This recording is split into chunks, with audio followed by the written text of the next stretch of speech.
eta jakintza alor artekoen onena da orain emongo dugun saria hori, eta Draws It's Life izeneko lanak irabazi dau, eta Begoñazpi ikastolakoen horixe bideo hori ikusiko dugu, bai? 1970ean guraso talde batek Bilboko ikastolen mugimenduan parte hartzen ebala, Bilboko gotzaitegiagaz hartan jarri ondoren hezkuntza ikastetxea sortu zen. Begoñazpiko ikastola izena sorduan. Asiontxo eta religiosoek Bilboko Karmelo kalean 13an. Hasieran bakarrik 13 ikasle gozan, baina urte batzuk pasata 1977ko ekainean 13 ikasleak ohoko ikasketak amaitu ebezi.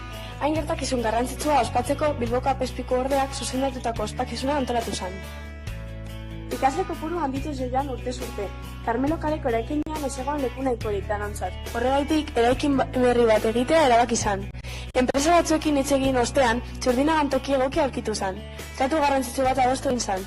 Santutzuko lurrak Txurdinagan beharren kalitate eta zabalkuntzaz ikastola barri baten truke.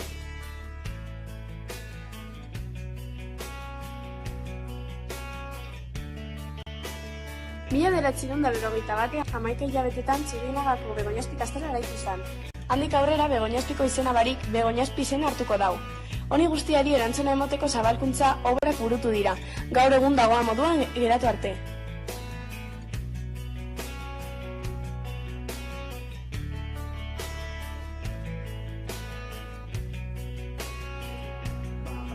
Garaiaren amaieran, ondino, 60 margarren hamarkadetan ikastolak elkartutago, euskeraz ikastea debekatutagoan. Orduan, hainbat familia talde elkartu ziren Euskal Herri osoan zehar, euren seme alabak euskeraz ikasi alebela ziurtatzeko, eta, herri ezkutuan eta ilegalean, eta orduan familia batzuk euren seme alabak euskeraz ikasi izateko bilatu eben babesa eleixaren inguruan, eta...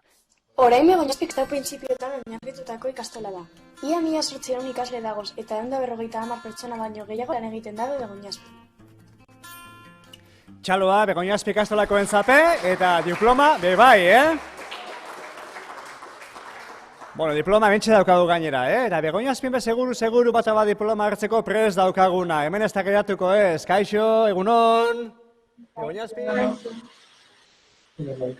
Eskerrik asko, oso pozik gagoz, eskerrik asko zaila ituketa guztik. Guztu handi bat izan da proiektu honetan parte hartze eta gainera gure ikastetxetik gehiago ikasteko aukera izan dugu, mila esker. Zorionak zueri, Eta holantxeri jarraitu urte askotan, bai? Lan finak egiten, bale? Eta txaloak zuentzako, bale? Badoaz!